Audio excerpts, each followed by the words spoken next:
Alors, nous allons un peu voir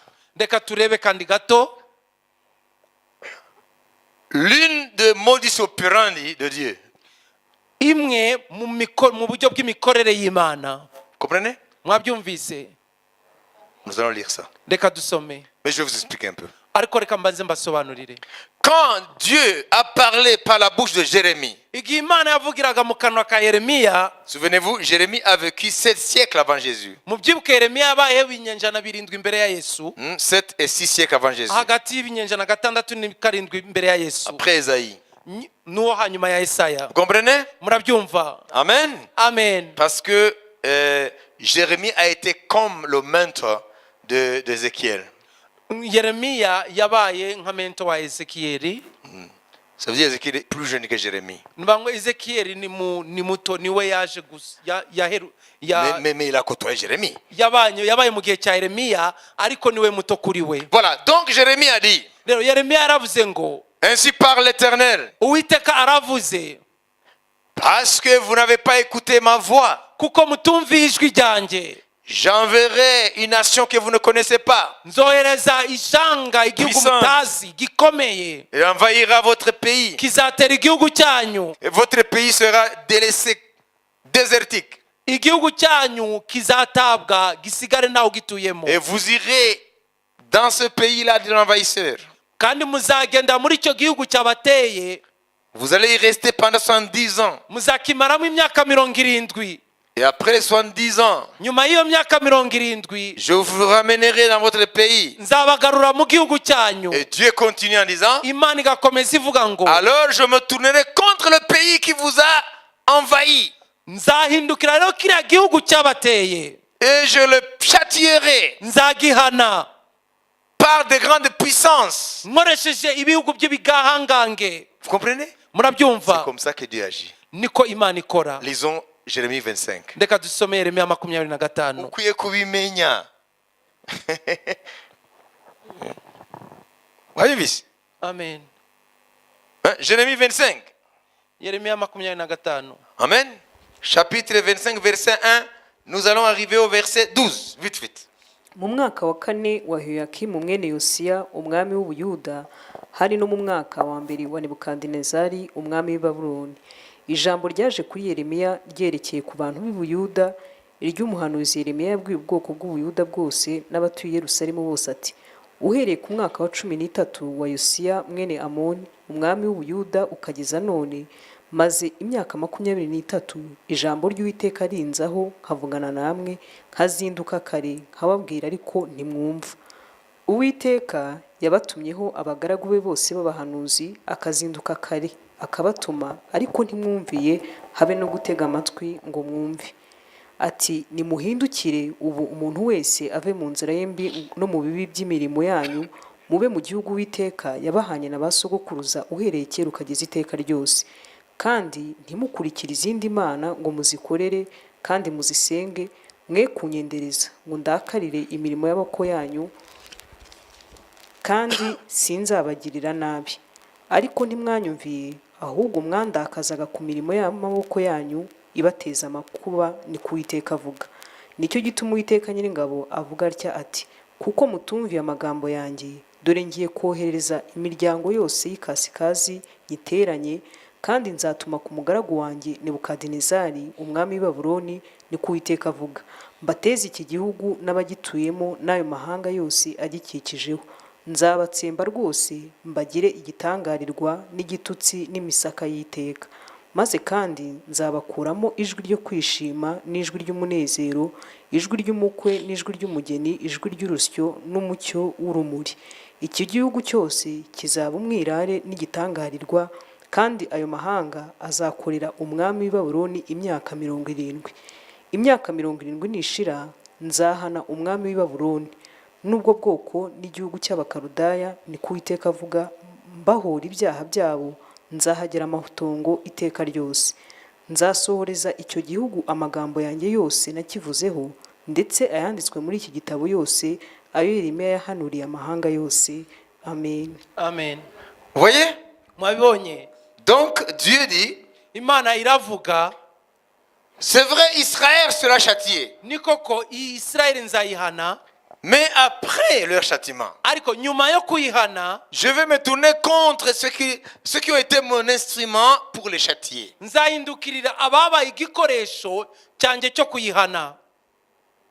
Comprenez? Vous savez, Habakkuk, lorsque Dieu lui a montré le châtiment qu'il réserve contre le peuple infidèle,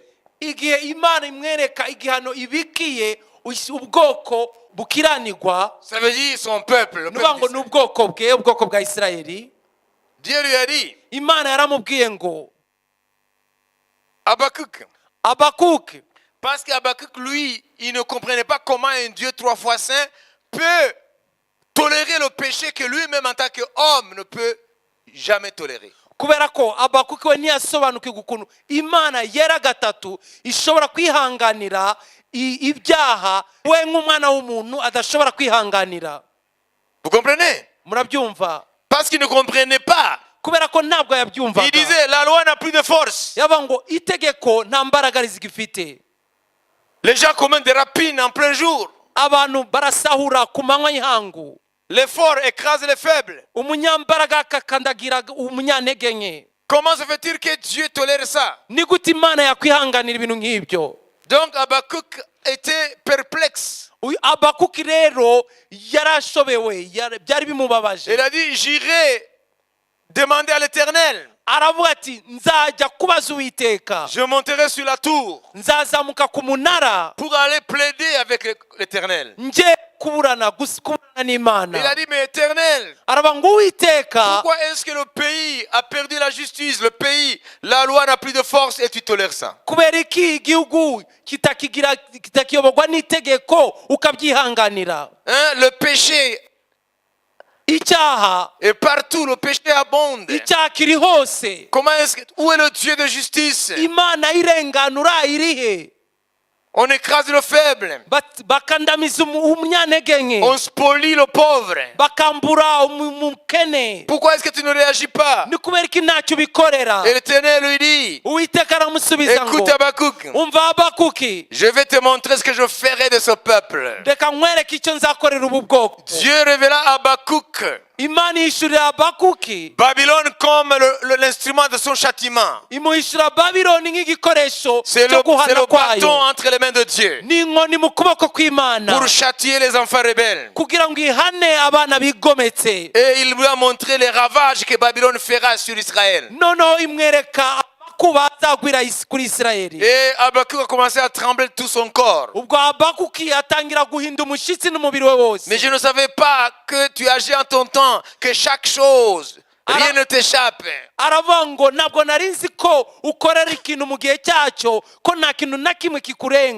Alors Habakkuk a dit, alors malheur à moi, le pays sera dévasté. Mais Habakkuk continue à plaider à cause du sentiment de nationalisme. Il a dit, comment se fait-il que tu peux utiliser un plus pécheur que celui que tu veux châtier?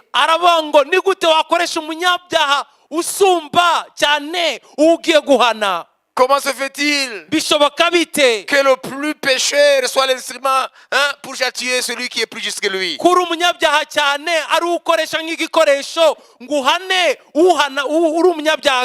Sur la balance des péchés, les Babyloniens étaient plus pécheurs que les Israéliens ou que les Juifs. Vous comprenez? Mais Dieu va utiliser Babylone pour châtier les Juifs. Et Dieu dit, après avoir utilisé Babylone pour châtier ce peuple rebelle, je me tournerai maintenant vers celui qui a châtié. Pour le châtier davantage. En son temps, je vais le châtier. Et Habakkuk dit alors, qu'est-ce qu'il faut faire entre temps? Il a dit, entre temps. Meanwhile, my righteous shall live by faith.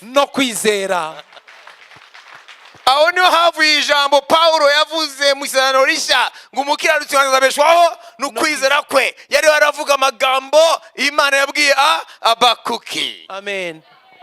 Ati agataho mbere yuko umunyabyaha muhana, umukiranutsi wanjye kugira ngo ntashukwe n'ibyo byaha by'abo bantu, kugira ngo navuge ngo gukiranuka ntacyo bimaze, kubera ko umunyabyaha aratunga agatunganirwa. Ahubwo iyo ubona ko abanyabyaha bidegembya nk'umwanya wanjye wo kubahana utaragera, umukiranutsi ngo arinde ubugingo bwe akwiye kubeshwaho n'ukwizera kwe. Murumva ibya Israeli na Babuloni? Babuloni ni abanyabyaha kurusha Abisirayeli imbere y'Imana. Mwanyumvise? Imana uko ikora, iyo ubwoko bwayo imaze kubuhana ku rugezo yagennye, ihindukirira abakoreshejwe mu kubuhana. Ibyo byabaye kuri Babuloni. Imyaka 70 irangiye, Imana yahagurukiza Abamede bakubita Babuloni, yahagurutsa Abaperesi barakubita, yahagurutsa amahanga akomeye. Babuloni yihanagurwa nk'igihangange. Babuloni ivaho. None tugaruke mu gihe cyacu. Abaroma nibo banyuma bakoreshejwe mu guhana Abisirayeli. Yesu ari imbere ya Pilato. Pilato ashaka kurekura Yesu, bakamubwira ati turekurire Baraba umugome, kuko hari imfungwa kandi ku munsi mukuru Pasika Baraba nako Pilato, kuko yari umuroma, kugira ngo anezeze abo atwara kandi ari umunyamahanga, kuko Abayahudi bari munsi y'ubutegetsi bwa Kaisari nk'isi yose icyo gihe. Kugira ngo abanezeze yarekuraga imfungwa imwe. None mu mfungwa zari zihariya arababwira ngo hano ndabona Yesu, ariko hariho na Baraba, hagati y'ababiri mbarekurire nde? Mpe umudendezo nde? Kubera ko Roma yari yambuye Sanhedrin. Un jour on a défini Sanhedrin, n'est-ce pas? Nuvuga ngo urukiko rukuru rw'Abayuda rw'Abayuda, Abaroma barwambuye yishwa mu bikorwa giteko ry'urupfu. Ça veut dire que le Sanhedrin n'avait pas le pouvoir de mettre quelqu'un à mort, de le condamner. Urukiko ntabwo rufite uburenganzira bwo guciraho iteka. N'imanza z'amadini yabo bazizanaga ikigera cya Kaisari i Yudeya, ariwe Pontius Pilato mu gihe cya Yesu. Niyo mugiye kubimenya. Mwabibise? None bo baravuga ngo uyu akwiye gupfa. Bazanye Yesu kwa Pilato ngo akwiye gupfa, ariko bo nta burenganzira bafite bwo kumwica, kuko ubwo bushobozi bufitwe na Kaisari, ahagarariwe nande? Na Pilato hariya i Yudeya. None Pilato arahagarara aravuga ati hano mfite Yesu, hano mfite Baraba, mbarekurire nde? We yarazi ko abavuga ati Yesu bamurekure, kuko yarazi ko Yesu ntacyo yakoze. Baraba akwiye kubambwa, akwiye kuguma muri gereza akazacirwa urubanza. Baravuga ngo turekurire Baraba. Baraba w'umwicanyi, Baraba yabagiriye nabi, Baraba w'umujura. Ati mu mudendezo murekure. Aratangara, arabaza ngo nyuma Yesu mugire gute? Nabambwe. Muka Pilato iryo joro yari yagenderewe n'Imana. Imana iramubwira ngo bwira umugabo wawe ejo mu gitondo bazamuzanira inzira karengane, bazamuganira umuntu adafite icyaha. Mu gihe bavuze ngo Yesu nabambwe, umugore we yarahari, azayongerera umugabo we Pilato bati uyu mugabo niwe nabonye mu nzozi, tinago nasinziriye kubwe, ntukore ku maraso ye. Pilato ahita ababwira ati mbarekurire nde? Baraba. Yesu ngire gute? Nabambwe. Ahita avuga ati munzanire amazi. Aravuga ati nkarabye amaraso y'uyu mukiranutsi. Bahita bavugira rimwe bose. Bari baje bose n'abakecuru n'abandi bose. Niyo nka yari yaje. Baravuga ati ayo maraso atubeho twebwe, adukoreho n'urubyaro rwacu. Comprenez? Ntago bari bazi icyo bavuga. Alors, en disant cela, ils ont scellé. Bashizeho umukono. Ils ont scellé leur plus grand malheur de toute l'histoire. Kumakuba n'ibyago birenze byose by'amateka yabo. Kubera ijambo bavuze. Hashize gusa imyaka 40. Ugo runganwe rwari ruhagaze rwari ruhari. Yesu yavuze ngo urunganwe ibimvuga ruzabibona. Ntago ruzashira bidasoye. Ugo runganwe rwarabonye ingaruka yo kuvuga ngo amaraso ya Yesu nadukorewe n'abana bacu. Bahise baterwa n'abaroma, abarokotse bajyanwa ari imbohe, bayerera mu mahanga yose, bongera kugurishwa nk'amatungo. Na niyo habaye intandaro y'imyaka 2000 yose badafite gakondo kubera amaraso ya Yesu. Niba aribo barabona urumunsi mu mahanga, ni rya jambo bavuze. Mwabyumvise? Amen. Abaroma rero nibo bakoze uwo murimo wo guhana abayuda. Nkuko Babuloni mu isano rya kera yakoreshwe mu guhana abayuda. Sibyo? Ariko rero tumaze kumenya, ngira ndangize, tumaze kumenya modus operandi, tumaze kumenya mode operatoire, tumaze kumenya uko Imana ikora. Nuvuga ngo n'abaroma byanga bikunze bazahanwa. Muranyumva? Comme Babylone a été châtiée Babuloni yahanywe après avoir été utilisé pour châtier le peuple de Dieu, nyuma yo gukoreshwa nk'igikoresho mu guhana ubwoko bw'Imana. Attendons-nous aussi de voir l'Empire romain. Il y en a qui diront mais l'Empire romain n'existe plus. Comment est-ce que Dieu va le châtier? Twitege kubona ubwami bw'abaroma, ariko harabavuga ngo ubwami bw'abaroma buherereye azabazura yongere abahane. Non, oya, les Européens abanyaburayi d'aujourd'hui, bo muri iki gihe ce sont eux les descendants de ces Romains. nibo bakomoka kuri bari abaroma. C'est l'Empire romain qui va être châtié, qui est l'Europe d'aujourd'hui. Ni buriya bwami bw'abaroma buzahanwa aribwo burayi bwa none. Et ce que nous pouvons dire par une extension, ça veut dire l'Occident. Tuvuze mu buryo bwagutse nuvuga ngo ni biriya bihugu byo mu burengerazuba. Ça veut dire l'Occident Uburayi biriya bihugu byo mu burengerazuba va être châtié buzahanwa à cause kubera de ce que, ko tout en étant des instruments de Dieu pour châtier le peuple juif, kubera ko kuba barabaye igikoresho cy'Imana mu guhana ubwoko bw'abayahudi au 1er siècle mu kinyejana cya mbere et les deux siècles suivants, n'ibinyenjana bibiri byakurikiye, ne les épargnez pas ntabwo bibarinda bibakuraho de ce qu'ils étaient plus pécheurs que ceux qu'ils ont châtiés. kuba bari bafashwe nk'abanyabyaha kurenza abo bahanye. Rome était plus pécheresse que les Juifs. Abaroma bari abanyabyaha cyane kurenza abayahudi. Alors Dieu les a utilisés Imana irabakoresha rero comme il a utilisé Nebuchadnezzar en son temps. nkuko yakoresheje Nebukadinezari mu gihe cye. Alors l'histoire là où elle va aujourd'hui, amateka hagana uyu munsi avec la restauration d'Israël no kugaruka kwa Isirayeli sur sa terre, ku butaka bwayo, avec la reprise de Jérusalem, no kwigarurira Yerusalemu, avec les aspirations des Juifs pour construire le temple, n'inyota cyangwa ibyifuzo byo kongera kubaka ingoro yabo. l'histoire va nous amener vers amateka azatuganisha le châtiment de l'Occident. kuguhana uburayi.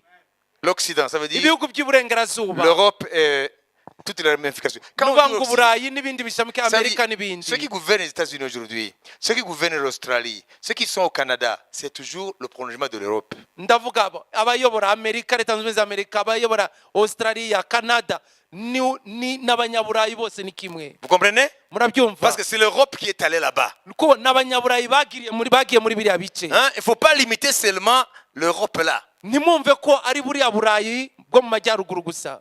C'est-à-dire Australie, ce sont les Européens. Australia n'abanyaburayi. Baravuye mu burayi kubera ubukene bwari bugarije, badafite n'ubutaka, abaturage bamaze kuba benshi, bajya gushaka là où déverser l'excédent de leur population. Nous voyons ngo nubwo batari mu burayi géographiquement, ariko mu buryo bw'imitegekere n'abanyaburayi. Quand on parle de l'Empire romain, il faut les inclure. Nibavuga ubwami bw'abaroma nabo mukiye kubashiramo. Ouais? Ça veut dire c'est Rome culturellement. C'est l'esprit romain. Voilà pourquoi ils s'appellent les alliés. Ça veut dire lorsque les États-Unis veulent frapper Afghanistan, ils disent nous irons avec nos alliés.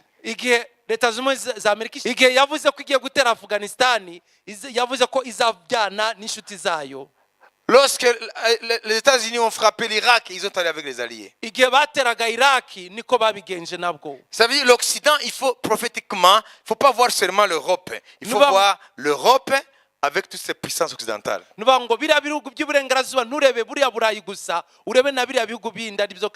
allons finir en disant, est-ce que vraiment nous nous approchons du temps où Dieu va châtier Rome? Ça veut dire l'ancien empire romain. Ça veut dire aujourd'hui la prolongation de l'Occident. Quand est-ce que Dieu a châtié Babylone? C'est quand Dieu avait tiré Israël. Hein? Le tiré du creuset dans lequel il avait placé. Nile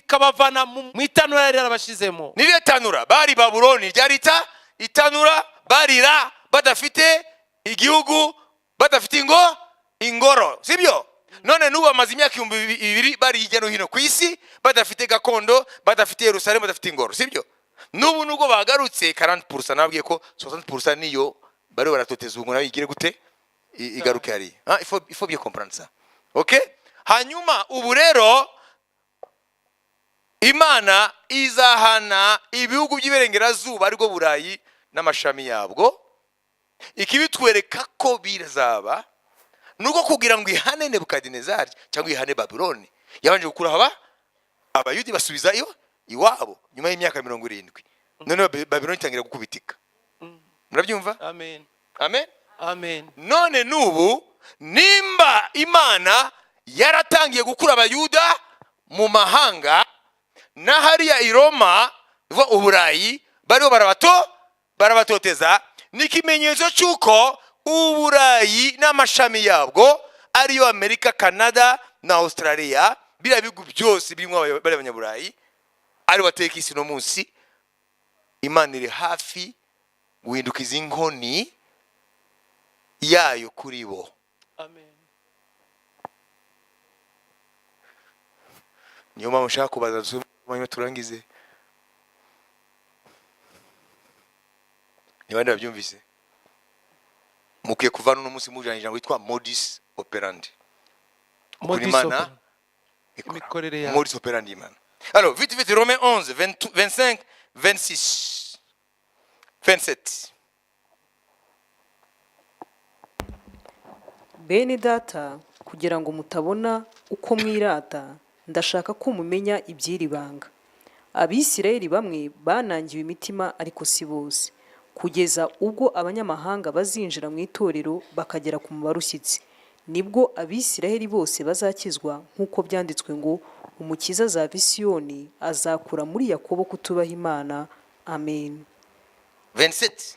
Iryo ni ryo sezerano mbasezeranije ubwo nzabakuraho ibyaha. Amen. Murabyumva? Nuvuga ngo ari isezerano ko Israeli yose izakizwa.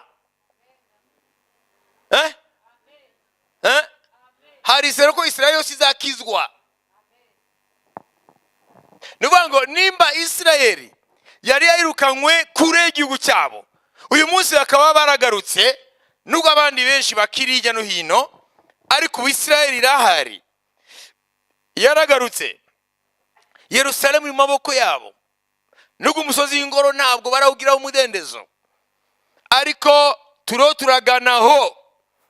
Hari ibanga rikomeye hano mbere yuko utahumva impamvu Isirayeli yo itarakizwa. Aba bake bavugwa hano ni bariya ba Paulo na Petero, nabo bari mu itorero. Umwisirayeli umwe ku giti cye ashobora gukizwa, ariko Isirayeli nk'ishyanga ntirishobora gukizwa kugeza isaha Imana yageniye. Comprenez cela? Sobanukirwe. Haya maneno ni ya muhimu. Aya magambo ni ingenzi cyane Kwa wewe Mkristo, kuri wowe Mukristo, ni ya muhimu sana. na ingenzi cyane. Biblia inasema kuna hesabu ya mataifa wanastahili kuingia katika wokovu. Biblia iravuga ngo hari umubare w'abanyamahanga bakwiye gukizwa. Kuna hesabu inayojulikana na Mungu peke yake. Hari umubare uzwi n'Imana ubwayo. Hapa Mungu amesema, Hano Imana irabivuga, Israeli kama taifa itaokoka lini? ngwese Isirayeli nk'ishyanga rizakizwa ryari? Kwa sababu Israeli kama taifa haijaokoka. Kuko Isirayeli nk'ishyanga ntirakizwa. Ingawa wamerudi kwao na wako njiani ya wengine kurudi kwao, hawajaokoka machoni pa Mungu. Nubwo basubiye iwabo n'abandi bakaba bari mu nzira isubira iwabo, ariko mu maso y'Imana ntibaragakizwa. Myahudi anaweza kuokoka peke yake binafsi. Umuyahudi ashobora gukizwa ku giti cye. Lakini Wayahudi kama taifa kuna kitu ambacho kinawazuia bali Yesu kama Masihi. Ariko abayuda nk'ishyanga hari kibakingirire cyangwa se kibabuza kwizera Mesiya, Kristo nka Mesiya. Ndio maana kanisa la Bwana, niyo mpamvu itorero ry'umwami ni mchanganyiko wa mataifa na Wayahudi wa moja wameokoka. Niyo mpamvu itorero ry'umwami ari uruvangitirane rw'amahanga ndetse n'abayuda bamwe na bamwe bakijijwe. Kila taifa anapookoka na ingia na kanisa, kila taifa ndani yake kuna watu ambao wanampokea Yesu, wanaingia na kanisa. Muri shanga hari abantu bakira Yesu bakahinduka bakajya mu itorero. Kadhalika hata Israeli kuna Wayahudi fulani kama wakina Paulo, wakina Petro waliingia na kanisa. No muri Israeli rero hari abantu runaka nka Petero na ba Yohana intumwa n'abandi itorero rya mbere binjiye mu itorero. Lakini si taifa, ariko ntabwo ari ishanga ryose. Hakuna taifa ambalo linaokoka. Nta shanga rikizwa. Hata Israeli haijaokoka kama taifa. Na Israeli ubwayo nirakizwa nk'icyanga. Na hakuna taifa ambalo linaokoka. Kandi nta shanga rikizwa ryose. Wale magaidi wanayekwenda na wanashambulia nchi za magharibi wakisema ya kwamba ni nchi za Wakristo wanajidanganya. Ibyihebe iyo bikoze ibikorwa by'iterabwoba mu bihugu by'iburengerazuba babazi ko bateye ibihugu by'Abakristo.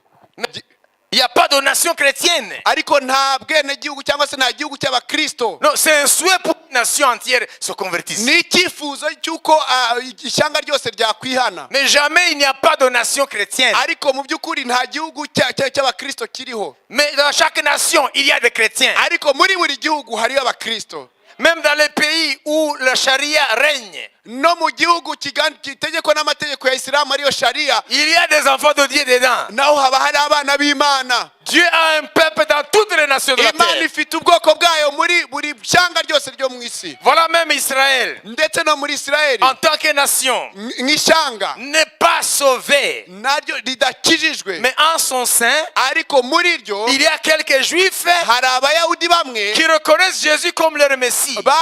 Bizeye Kristo nk'umucunguzi wabo. Alors ils sont sauvés barakijijwe et sont ajoutés à l'église. Kandi bakiyongera ku mubare w'itorero. Sasa haya tumeyasoma katika Warumi. Ibi twasomye mu Baroma rero. Kuna wakati hari igihe taifa lote ishanga ryose la Israeli ya Israeli litaokoka. Lizakizwa. Acha Bwana asikie makofi yako. Reka umwami yumva amashi yawe.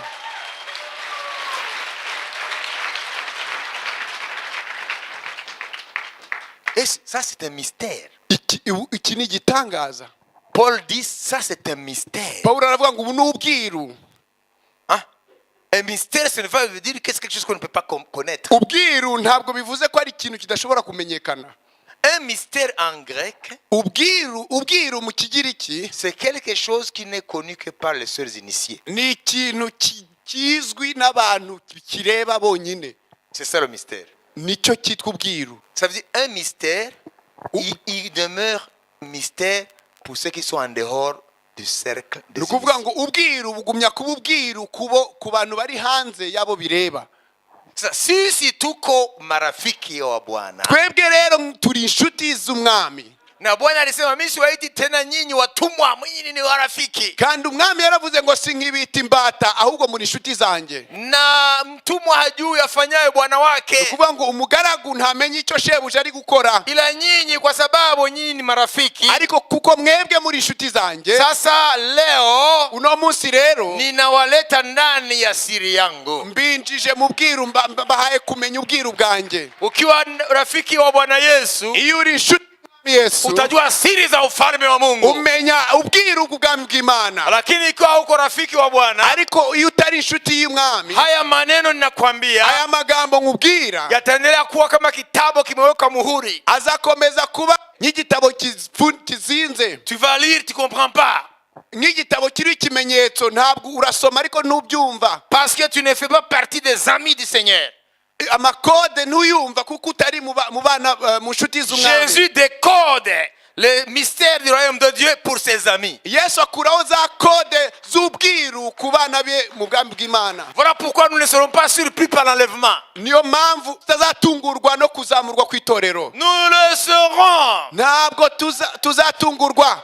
Bwana anasema hakuna juaye siku na saa. Umwami aravuga ngo ntawuzi umunsi n'isaha. Lakini watu wangu, ariko abantu banje, kwa sababu wana roho wangu, kuko bafite umwuka wanje, watasikia vitu vinacheza ndani yao. Bazumva ibintu bikina muri bo. Na siku hiyo, kandi uwo munsi Bwana umwami hawezi kufanya kitu, ntashobora kugira icyo akora. Katika kitabu cha nabii Amos, mu gitabo cy'umuhanuzi Amos, Bwana atendi jambo, umwami ntacyo agira ashobora gukora, bila kuibia siri watu wake, atagatibi ibanga abantu be, bila kuibia siri manabii wake, atamene ibanga abahanuzi be. Sisi ni wana wa manabii, twebwe turabana abahanuzi. Baba yetu ni Ibrahimu, umwami data ni Aburahamu. Ibrahimu ni nabii, Aburahamu ni umuhanuzi. Haleluya, amen. Sisi katika Kristo, twebwe muri Kristo tu wana wa manabii, turabana b'abahanuzi. Mtoto wa nyoka ni nyoka sometimes, umwana w'inzoka bari inzoka mu gihe kimwe.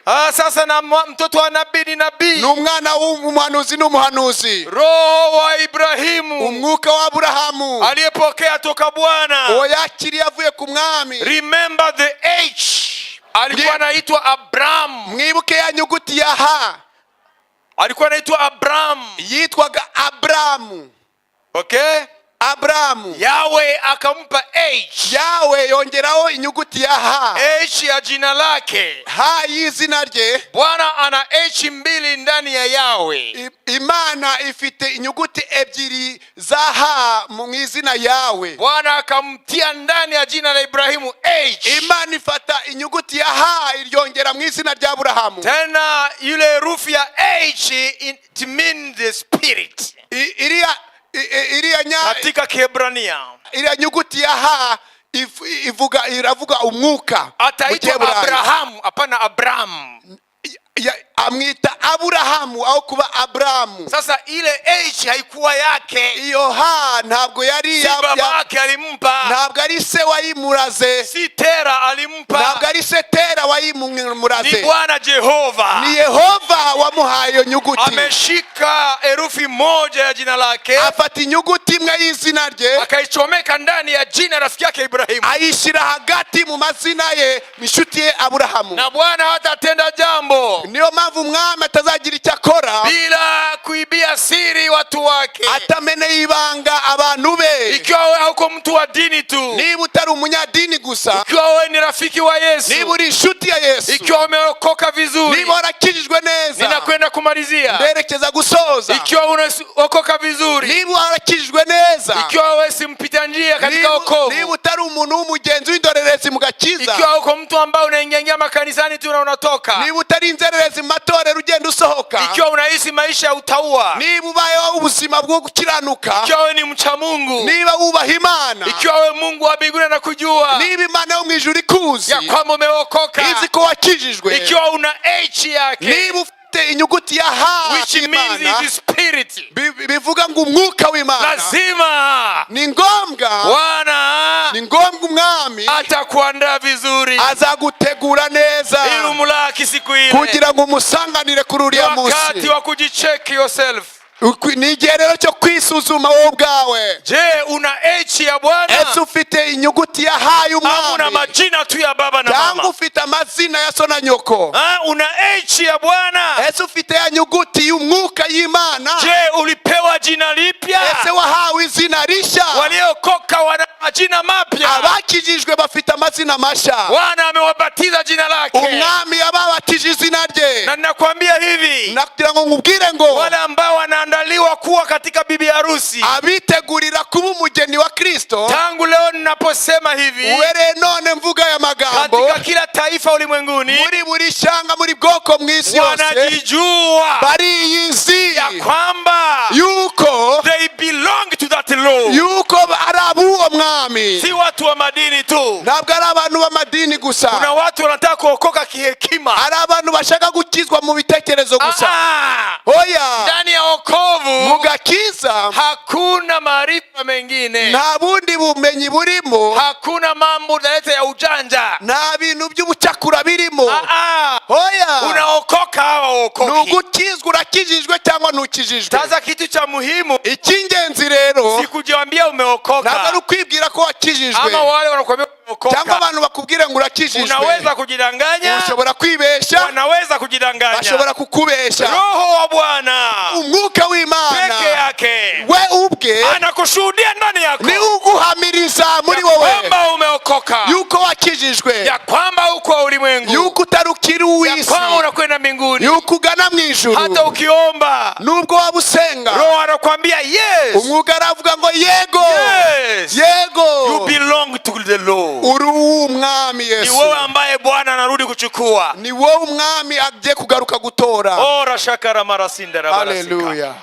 Haiko wakati wa kuwa na makanisa tu mnajaza, ntabwo ari igihe cyo kujya kuza amatorero hirya no hino, kwa sababu parapanda italia, kuko imana izavuga, na wale Mungu anawaita bibi harusi watamlaki Bwana, kandi Imana yita umugeni bazasanganira umwami. On Friday nitawaambia jinsi harusi ilikuwa inaandaliwa katika Israeli, kwa gatanu zababwira uburyo ubukwe bwategurwaga muri Israeli, na ndipo Bwana alileta hadithi ile ya wale ambao walikuwa ni mabikira wa 10. ni naho umwami yakuye wa mugani w'abakobwa 10, kwa sababu yale that reflects the reality of the wedding in that, kuko buriya bukwe buvuga ukuri k'uburyo ubukwe bwari bumeze muri Israeli. Si tu ne connais pas la culture juive en ce qui concerne le mariage, tu ne sauras pas ce qu'il a dit. udasobanukiwe ubukwe mu muco w'abayuda, ntabwo ushobora gusobanukirwa uriya mugani w'abakobwa 10. Vendredi nous allons un peu toucher à ça. Kuwa gatanu tuzakoraho gato kuri iri jambo. So allow me to conclude, munyemere rero nanzure ili mwende nyumbani kugira ngo mutahe, ila nitaka kuambia, ariko ndashaka kubabwira ngo ni wakati wa kucheck. ni igihe cyo kwisuzuma no kwisuzuma no kwisuzuma. Unaangalia njia zako, ugasuzuma inzira zawe, unamuuliza Bwana, ukabaza umwami, ni mambo gani rekebeshe? ese mwami ni ibiki nkwiye guhindura? Ni mambo gani ambayo haupendi ndani yangu? Ni iki kidatunganye udakunda muri jye? Kwa sababu akili zetu zimetiwa giza, kuko ibitekerezo byacu byacuza umwijima. Lazima Bwana kuangazie, ni ngombwa ko Imana ikumurikira, ndio utajua ya kwamba hapo umejidanganya, nibwo uzamenya neza ko hano wari wibeshye. Otherwise hauwezi kujua, bitari ibyo ntushobora kubimenya. Utajiwaza tu unakwenda mbinguni, uzahora wibeshya wibwira ngo ugiye mu ijuru, ugiye mu ijuru, alafu siku ile utashituka, ariko kuri uriya munsi ugatungurwa, Mungu anakutapika, Imana ikuruka ya kwamba wewe hauko wake, ikakubwira iti we nturi wanjye. Bwana anatia stamp, ariko umwami aratera igikumwe kwa wale ambao ni bibi harusi, kuri babandi ari kumugeni. Mimi jambo ambalo linanitia nguvu, ijambo rijya rinkomeza, neno ambalo linanipa boldness, ijambo rinera ubushizi bw'amanga. I don't care what wanasema nini, sinita kubyo abantu bavuga, sitaki wanishuhudia kwamba mimi ni mtakatifu, si ngombwa ko bamamiriza ko ndi umukiranutsi, ni kwa sababu Roho wa Mungu, ahubwo nuko umwuka w'Imana ndani yangu, muri jewe. Haleluya, amen. najua ya kwamba nina Roho wa Mungu, nzi neza ko mfite umwuka w'Imana, ni muhuri, ni ikimenyetso ikimenyetso ya kwamba mimi ni wa Bwana. cyuko ndi umwana w'Imana. Asiyekuwa na roho wa Mungu, udafite umwuka w'Imana, huo si wa Bwana. ntabwo ari uw'Imana. Wamoja hawana roho, bamwe ne bafite umwuka, wengine wana maroho nyingine, abandi bafite imyuka yindi. Sasa wewe una roho, ese wewe ufite umwuka? ni roho gani? Ese umwuka ufite ni mwuka ki? Kwa sababu kuna maroho mengi. Kuko hari imyuka itandukanye. Ukipokea injili sio kuwa injili ya kweli, utapokea roho nyingine. Iyo wakiriye ubutumwa butari ubutumwa bw'ukuri, uba wakiriye undi mwuka. Sasa Mungu anakuuliza, none Imana irakubaza, umejiandaa vipi? Ese witeguye ute? Njia zako ziko namna gani? Ese inzira zawe zimeze zite? Umepokea roho gani? Ese wakiriye mwuka ki? Kwa sababu wa Bwana, kuko abantu b'umwami, bibi harusi ari wo mugeni, wametiwa muhuri, bateweho kashe ya Roho Mtakatifu. y'umwuka w'Imana. Huo ndio muhuri. Iyo niyo kashe. Asiyekuwa na Roho Mtakatifu, udafite umwuka wera, hatanyakuliwa, ntabwo azigera azamurwa.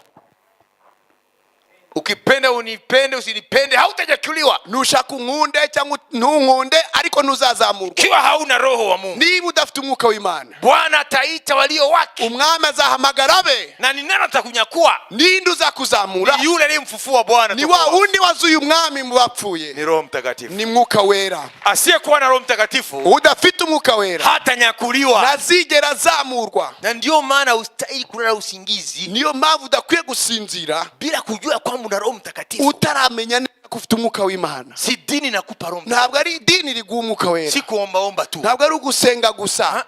Oya, ni kujua unapokea roho namna gani, nukumenya ngo ese mwuka bamwakira bate. Biblia inakuambia jinsi Biblia ikubwira uburyo wakira umwuka wera. Sasa nataka kuambia kitu kimoja. Ndagira ngo nkubwire ikintu kimwe. Biblia inatuambia, Biblia iratubwiye ngo wakati hesabu, mu gihe umubare ya wale mataifa w'amahanga, w'abanyamahanga, ça veut dire les gens des nations qui reçoivent Jésus, les non juifs, nukuvuga ngo abantu batari abayuda, abantu bo mu mahanga yandi atari abayuda, wakati watapokea wokovu, igihe bazakira agakiza na hesabu ikakamilika, umubare ushitse ukagera, hakuna juaye hesabu, na uzi uwo mubare, hata malaika hawajui, n'abamarayika ubwabo ntabyo bazi. Ni Bwana anajua hesabu tu, ni umwami wenyine uzi uwo mubare. Ikiwa kanisa linyakuliwa, ni itorero niriba ritarazamuka, ni kwa sababu hesabu haijafika, nuko uwo mubare utarashika. Unaelewa? Murabyumva neza? Wakati wote kanisa linyakuliwa, itorero ritarazamurwa cyose, hesabu inayojua na Mungu peke yake haijafika. Nukuvuga ngo uwo mubare ushitse w'Imana ubutaruzura. Lakini hesabu ikifika, ariko uwo mubare numara gushika, mtu wa mataifa umoja wa nyuma kiingia tu, uwo muntu wa nyuma tutazi namara kwinjira gusa, toka mataifa, avuye mu mahanga, mu banyamahanga. Ça veut dire le dernier non-juif qui va entrer dans le salut, nukuvuga ngo umuntu wa nyuma uzakizwa utari umuyuda uzakizwa automatiquement, ako kanya, le temps de l'enlèvement, igihe cyo kuzamurwa kw'itorero va sonner, impanda izavuga. Alafu wakati huo, hanyuma icyo gihe itakuwa kama gisi Mungu alipotoa Israel katika inchi ya Nebukadneza. Bizaba bimeze nk'igihe Imana yakuraga igihugu cy'ishyanga rya Israeli mu bunyage mu maboko ya Nebukadneza. Mungu ataanza kuandaa sasa fimbo ya kupiga Murumi. Icyo gihe rero Imana izatangira gutegura inkoni yo gukubita Umuroma, kwa sababu anasema, kuko Imana ivuga ngo hesabu ya mataifa kuokoka ikifika, umubare ushitse w'amahanga, w'abanyamahanga nugera, maandiko yamesema Israeli yote, Biblia iravuga ngo Israeli yose nk'ishyanga, kama taifa nk'ishyanga itaokoka, lizakizwa. Aujourd'hui, le salut c'est progressivement, individuellement, ici par là. Uyu munsi agakiza n'umuntu ku giti cye hirya no hino. Mais à ce moment-là, ariko muri icyo gihe Israël va naître en un jour. Israël izavuka umunsi umwe. Alors je vais terminer. Ngiye gusoza. Israël est en route vers sa naissance. Nukuvuga ngo Israël iri mu rugendo rugana ku ivuka ryayo. Sa naissance spirituelle. Nukuvuga ngo ivuka ryo mu mwuka. Dans sa véritable identité. Israël ikaba iyo ikwiye kuba mu maso y'Imana. Mais il est dit, ariko haravugwa ngo c'est après que, haranditse ngo ni nyuma, le dernier gentil, le dernier non juif, ngo ni nyuma y'umunyamahanga wa nyuma, le dernier uwanyuma avoir entré dans l'église amaze kwinjira mu nzu y'Imana ou entrer dans le salut, cyangwa yinjiye mu gakiza, Israël sera sauvé. Israeli izakizwa. Sasa wewe unawaza tunabakiza siku ngapi? Ese utekereza uribwira ko dusigaje igihe kingana iki? Hatujui. Ntacyo tuzi. Tunayojua Ibyo tuzi ni ya kwamba kanisa linaishi siku za mwisho. icyo tuzi ni uko itorero ribayeho riri mu gihe cya nyuma, Na Israel kandi Israeli inakwenda kukutana na Yesu Kristo. nayo irerekeza guhura n'umwami Yesu. Ingawa watapokea kwanza Masihi asiye wa kweli, Nubwo bazabanza kwakira Mesiya utari ukuw'ibinyoma, kampokea na Antikristo, bakakira na Antikristo, lakini sisi ariko twebwe tunataka kunyakuliwa. turashaka kuzamurwa. Bwana anatuandaa. Umwami ari kudutegura. Musirizike tu na madini yenu. Nimunyurwe n'amadini hirya no hino. Ni wakati wa kujua Ni igihe cyo kumenya neza bibi harusi amejiandaa, ese umugeni ariteguye, kwa sababu bwana harusi uko karibu. kuko umukwe ari hafi. Bibi harusi ajiandae. Umugeni niyitegure. Wewe na mimi tunaitwa bibi harusi. Jewe nawe twitwa umugeni. Kazi zetu nzuri, Imirimo yacu myiza, matendo ya imani, imirimo yo kwizera, matendo ya haki, imirimo yo gukiranuka, hiyo ndiyo kanzu yetu niyo myambaro tuzambara. ya harusi. Niyo myambaro tuzambara. Imani, ukwizera na matendo, n'ibikorwa. hiyo ndiyo kanzu ya harusi. Niyo myambaro y'ubukwe.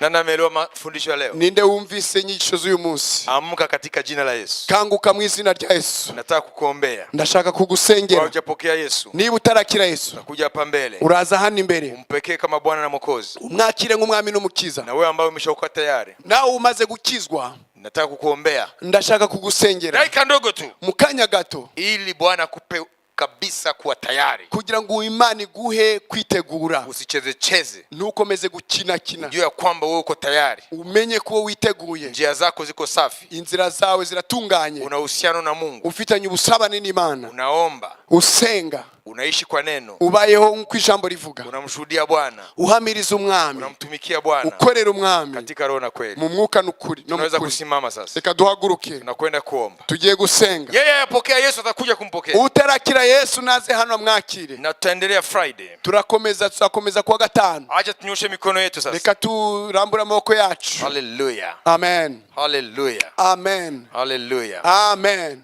Une seconde, prie d'abord pour toi-même. Mu seconda mu minota mike isengere.